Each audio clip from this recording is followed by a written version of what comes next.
Estimating quartiles for group data using graph, यानी graph की मदद से अगर हम क्वार्टाइल्स को एस्टिमेट करना चाहें तो किस तरह से किया जा सकता है।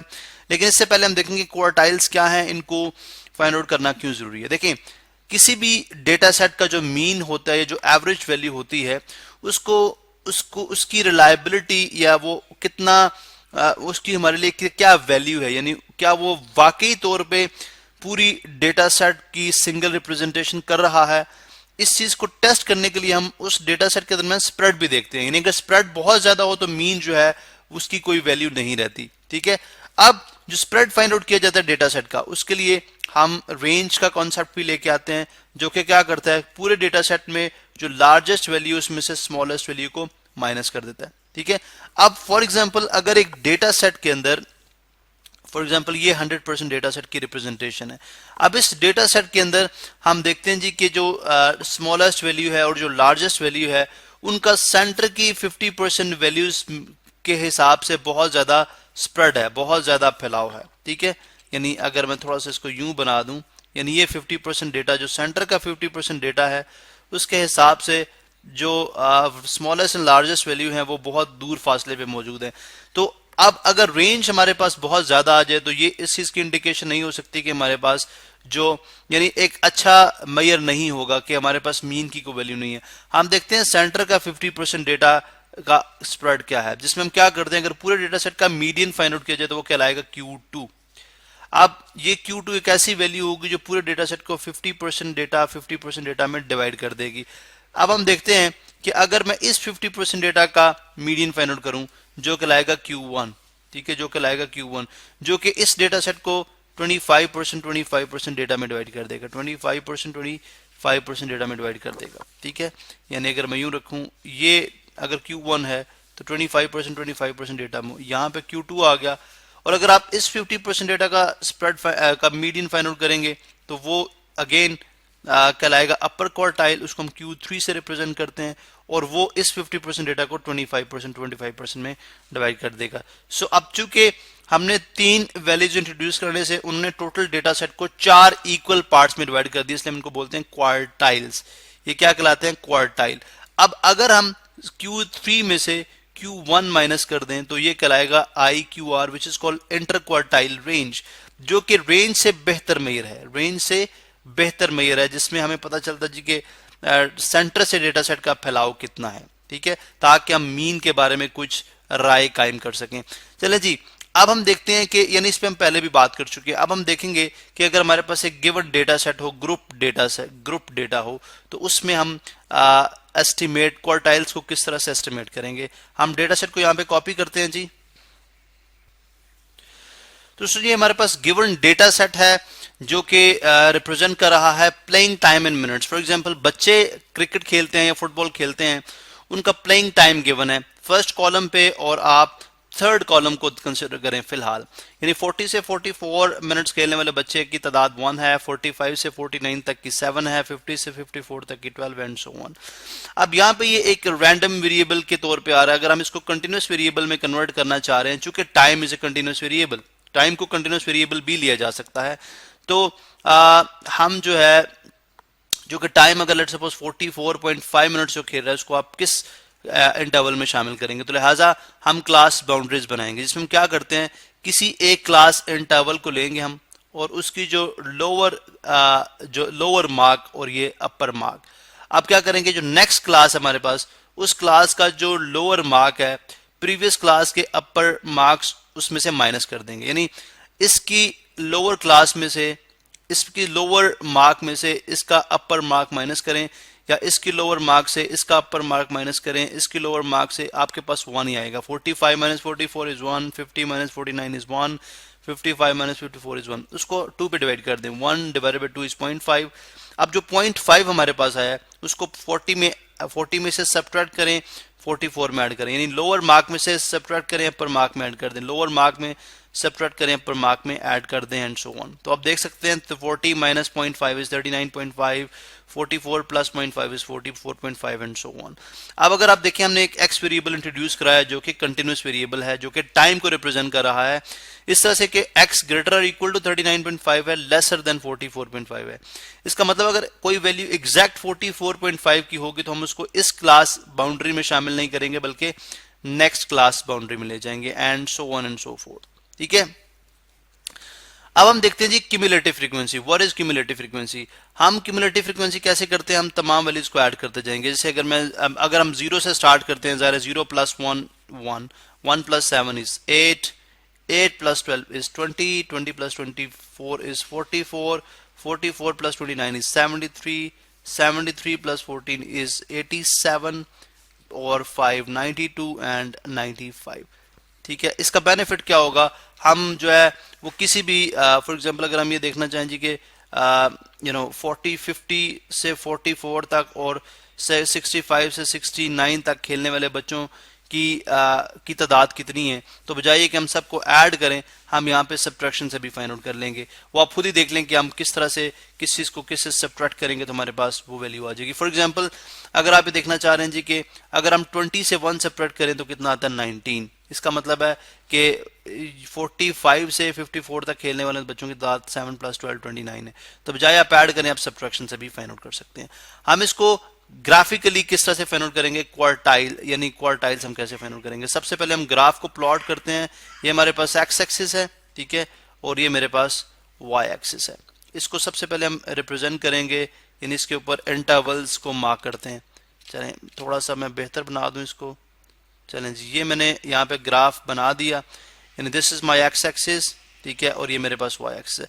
इंटरवल क्रिएट कर लेते हैं, ठीक है। इस तरह से यहाँ से हम थोड़ा सा मैं ब्रेकेज शो करूंगा, यानी थोड़ा सा मैं इस तरह से शो करूंगा ग्राफ के। हम बेसिकली ग्राफ 0 से ही आ रहे हैं, लेकिन हम इसको सपोज करते हैं for example this is my 40, ठीक है। अगर क्योंकि हमारा टाइम 40 से स्टार्ट हो रहा है, 40 से एंड देन एक इक्वल इंटरवल 50, यहाँ पे 60, ठीक है, ये मार्क हम बड़े लगाते हैं, 60 70 80 एंड सो ऑन। तो ये आ गया 50 60 70 80 एंड सो ऑन। अब इन बिटवीन जो मार्क होंगे दैट मीन्स कि ये 45 का है, ये 55 का है, ये 65 का और ये 75 का है।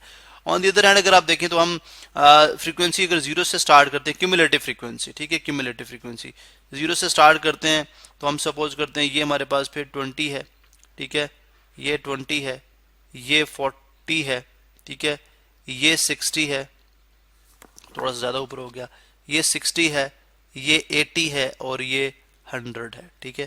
दैट मीन्स कि ये 20, ये 40, ये 60, ये 80 एंड ये 100, और इन बिटवीन जा रहा है 10 30 50 एंड सो ऑन। चलो जी, अगर हम सबसे पहले देखते हैं 1, जब क्यूमुलेटिव फ्रीक्वेंसी यानी 40 से 44 तक अगर आप देखें तो क्या फ्रीक्वेंसी, क्यूमुलेटिव फ्रीक्वेंसी क्या है 1। तो 40 से 44 तक यानी 45 से पहले हम ग्राफ को ड्रैग करेंगे, इस तरह से बिल्कुल साथ ड्रैग करेंगे, ठीक है, बिकॉज 1 जो है बिल्कुल यहाँ पे कहीं पे होगा। उसके बाद अगर आप देखें जब फ्रीक्वेंसी 8 होती है क्यूमुलेटिव फ्रीक्वेंसी, यानी जब 45 से 49 पे जाते हैं फ्रीक्वेंसी 8 हो जाती है। 45 से फॉर एग्जांपल अगर ये 8 है तो ये 10 है तो 8 तकरीबन यहाँ पे होगा, ठीक है, तकरीबन यहाँ पे, ठीक है। 49 तक रखना है, 49.5, बेशक आप इनको कंसिडर कर ले, like 39.5 and so on. Class boundaries को भी कंसिडर किया जा सकता है, यहाँ पे आ गई।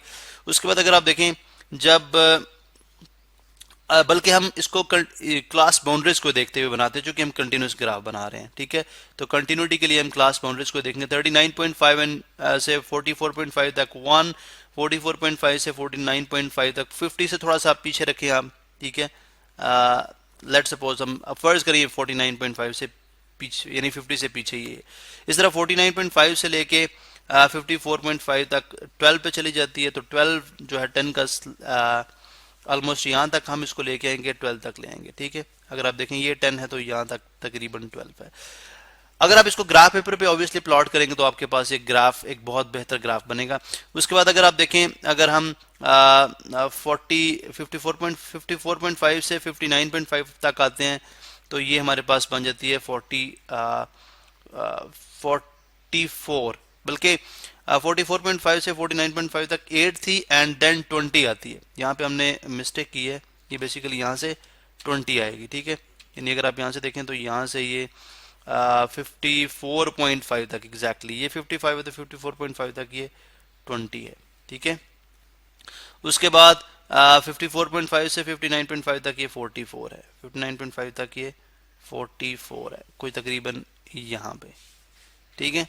ये एग्जैक्टली 60 से थोड़ा सा आगे चला जाता है, थोड़ा सा मैं इसको पीछे बना लेता हूँ जी, तकरीबन यहाँ पे, ठीक है, यहाँ पे 44। उसके बाद 59.5 से 64.5 तक 29 है, थोड़ा सा इंक्रीज किया जाएगा, ठीक है, यहाँ तक 59, 60 से थोड़ा सा पहले पहले, ठीक है। और उसके बाद अगर आप देखें 87, नेक्स्ट जब क्यूमुलेटिव फ्रीक्वेंसी 87 होगी किस इंटरवल के लिए, 64.5 से 69.5 तक, ठीक है। तो ये कितनी होगी 87, तो 87 तकरीबन 69.5 तक 70 से पहले 87 तकरीबन यहाँ पे बनती है, ठीक है, 87 तकरीबन यहाँ पे। आप इसको बनाएंगे तो ये ग्राफ आपके पास बहुत। उसके बाद नेक्स्ट इंटरवल के लिए 92, ठीक है, यानी 69.5 से 74.5 तक 92 तकरीबन, अगर 80 है तो 90 यहाँ पे होगा, थोड़ा सा यहाँ पे 92, एंड देन लास्ट इंटरवल जो 74.5 से 79.5 तक 95 तकरीबन यहाँ पे। चलें, ये हमने एक ग्राफ यहाँ पे प्लॉट किया है। अब हम क्या करते हैं, इसके लिए Q1 फाइंड आउट करने के लिए, व्हाट इज Q1? क्वार्टाइल 1 जो होता है वो 1/4 of, because third part of the whole data set होता है, ठीक है। तो यानी 1/4 ऑफ द होल डेटा। तो होल डेटा कितना है 95, टोटल फ्रीक्वेंसी कितनी है 95। अगर मैं 95 डिवाइडेड बाय 4 करूं, यहाँ पे 95 डिवाइडेड बाय 4 करता हूं तो मेरे पास आता है 23.5, 23.75 क्यूमुलेटिव फ्रीक्वेंसी अगर मैं ढूंढता हूं तो कहां पे मिलती है मुझे, 20 तक यहाँ पे थी और 23.75 तकरीबन अगर आप देखें तो 23.75 तकरीबन यहाँ पे मुझे मिल रही है, ठीक है। जो कि अगर आप यहाँ पे देखते हैं तो ये तकरीबन ये बनती है 55, ठीक है। तो आई कैन से कि Q1 जो है वो अप्रोक्सीमेटली हो जाएगा 55 के। इसी तरह अगर मैं Q3 को देखता हूँ, Q3 जो मेरे पास क्या हो जाएगा, वो 3/4 ऑफ 95 होगा, ठीक है। जिसको अगर ऑन कैलकुलेटर किया जाए तो 3 divided by 4 multiply by 95 equals 71.25। 71.25 अगर आप देखें तो 60-70 यहाँ पे बनेगा, 71.25 तकरीबन यहाँ पे। इसके करस्पॉन्डिंग हम देख लेंगे हमारे पास जो क्लास बाउंड्री है या क्लास जो भी आपके पास प्लेइंग टाइम अगर आप देखना चाह रहे हैं, या यहाँ पे तो हम सिर्फ ग्राफ को कंसल्ट कर रहे हैं, ठीक है। तो ये तकरीबन यहाँ पे बन रही है जो कि हमारे पास 65 बन रही है, जो कि Q3 हमारे पास यहाँ पे अप्रोक्सीमेटली 65 बन रही है, ठीक है। 65 हमने ऑन एक्स एक्सिस देख लिया। अब अगर आप IQR फाइंड आउट करना चाह रहे हैं तो IQR जो हो जाएगा वो अप्रोक्सीमेटली इक्वल टू हो जाएगा, बिकॉज Q3 माइनस Q1 होता है तो अप्रोक्सीमेटली इक्वल हो जाएगा 10 के।